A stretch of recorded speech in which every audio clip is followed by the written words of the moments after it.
Hola chicos, continuamos con el tema. Hoy vamos a hablar de los recursos propios o financiación propia de la empresa. Si miráis en vuestro libro, os vais a dar cuenta que el punto 2 se titula Fuentes de financiación según la titularidad. Nosotros vamos a hablar de recursos propios y recursos ajenos.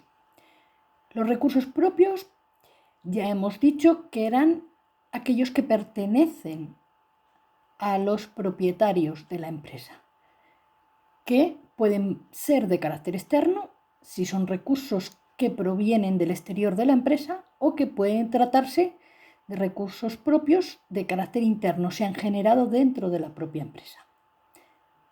Otro gran bloque del que vamos a hablar es de los recursos ajenos y dentro de este vamos a hablar de los recursos ajenos a largo plazo y recursos ajenos a corto plazo.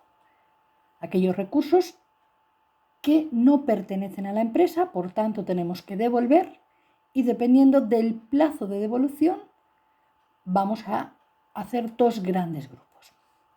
Hoy vamos a dedicar el tema a estudiar los recursos propios o financiación propia de la empresa. Fijaos, son los recursos más estables de los que dispone la empresa porque no se han de devolver en toda la vida de la misma. Evidentemente, si la empresa se liquidara, entonces sí que tendríamos que pagar a los propietarios la parte proporcional que les correspondiera de esos recursos propios.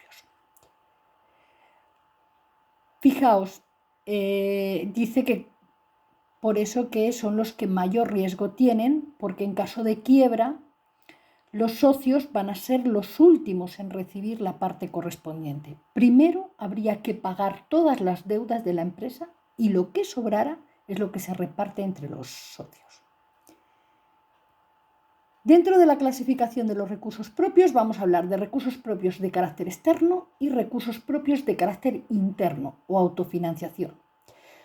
Los recursos propios de carácter externo son recursos que proceden del exterior de la empresa. Las dos partidas más importantes con las que nos vamos a encontrar sería el capital social, que estaría formado por las aportaciones de los socios cuando se constituye la empresa, o por sucesivas ampliaciones de capital con las aportaciones que hagan los nuevos socios al comprar esas nuevas acciones. Otro recurso de carácter externo muy importante son las subvenciones de capital que suelen conceder las administraciones públicas a determinadas empresas. Son fondos que, una vez que han sido adjudicados, si cumples unos determinados requisitos, no vas a tener que devolver. Por otro lado, tenemos los recursos propios de carácter interno, la autofinanciación. Fijaos, son recursos que se generan dentro de la propia empresa.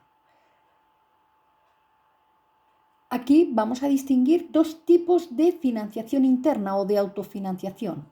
Por una parte, la autofinanciación por enriquecimiento, que estaría constituida por las reservas o beneficios no distribuidos, que van a ir aumentando el neto patrimonial.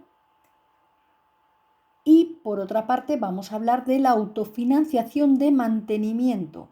Serían unos fondos de amortización y provisiones que se van a constituyendo dentro de la empresa para mantener inalterado el patrimonio de esta. Vamos a verlos con un poquito más de detenimiento. Fijaos, realmente las reservas, si os acordáis del balance de situación, las colocábamos en el patrimonio neto de la empresa, debajo del capital social, y decíamos que son beneficios no distribuidos.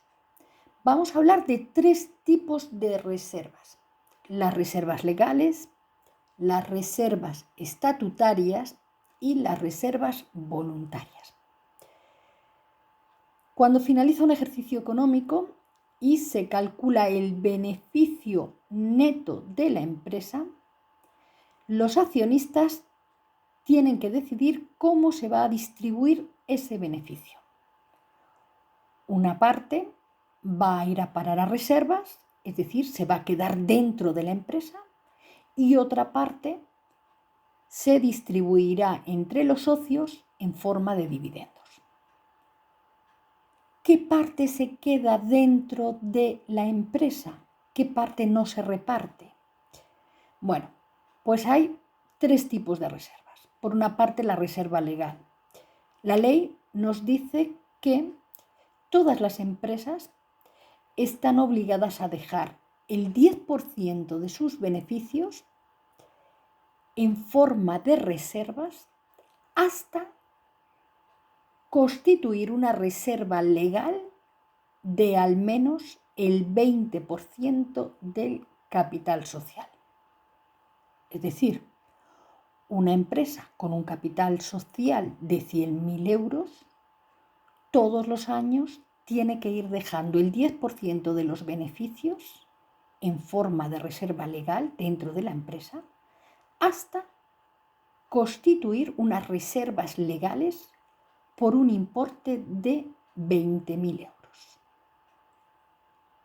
Las reservas estatutarias es una cantidad que está fijada en los estatutos de la empresa y cada empresa puede fijar una cantidad diferente.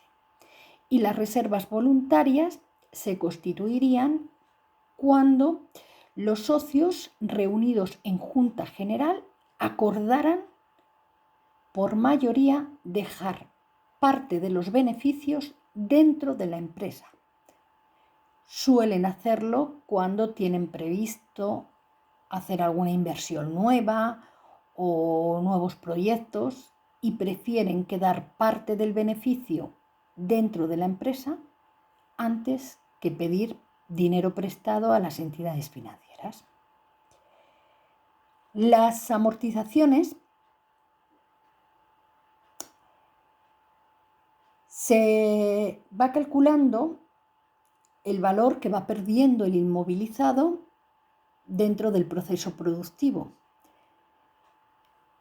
Los bienes inmuebles de la empresa, los edificios, los vehículos, etcétera, una vez que participan en el proceso productivo van perdiendo valor, se van gastando, se van desgastando.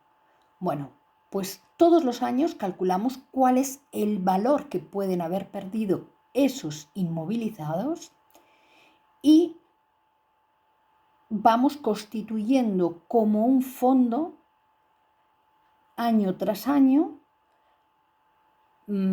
hasta conseguir reunir el valor total del bien.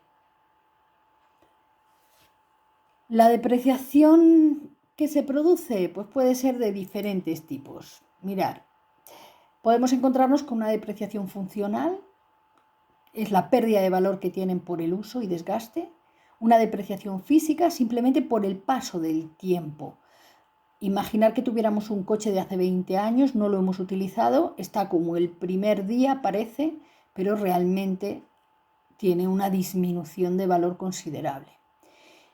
La depreciación económica o obsolescencia es una depreciación que se debe a que van apareciendo otras instalaciones o otra maquinaria mucho más moderna y por tanto los bienes que nosotros tenemos van perdiendo valor. Eso en cuanto a las amortizaciones. Y por último, las provisiones. También es una parte del resultado de la empresa que se queda dentro de la empresa.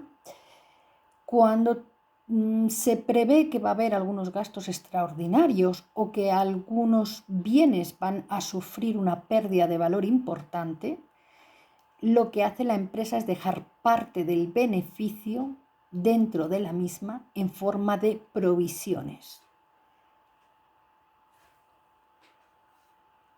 Tenéis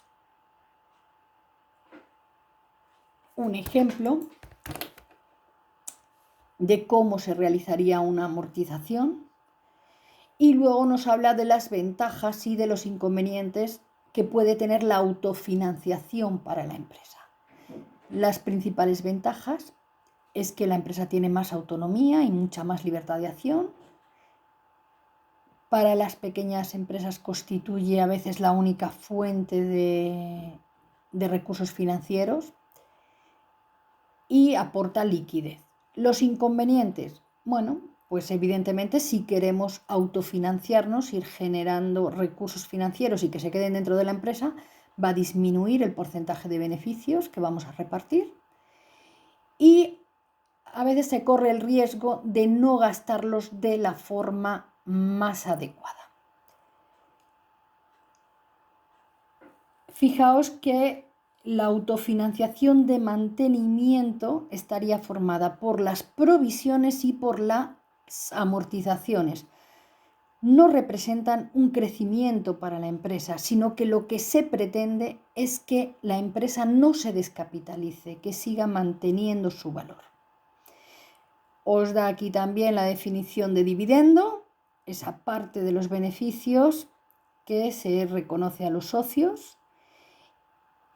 Y por tanto tenemos un esquema de cómo se va a repartir el resultado de la empresa. Ese resultado o beneficio de la empresa, este sería el beneficio EBITDA del que os he hablado en los textos de contabilidad. De ese beneficio, fijaos, una parte va a ir a parar a dotar los fondos de amortización y provisiones. Otra parte va a ser para pagar el impuesto de beneficios. Otra parte va a quedar dentro de la empresa en forma de reservas y por último lo que sobra es lo que se reparte entre los socios en forma de dividendos.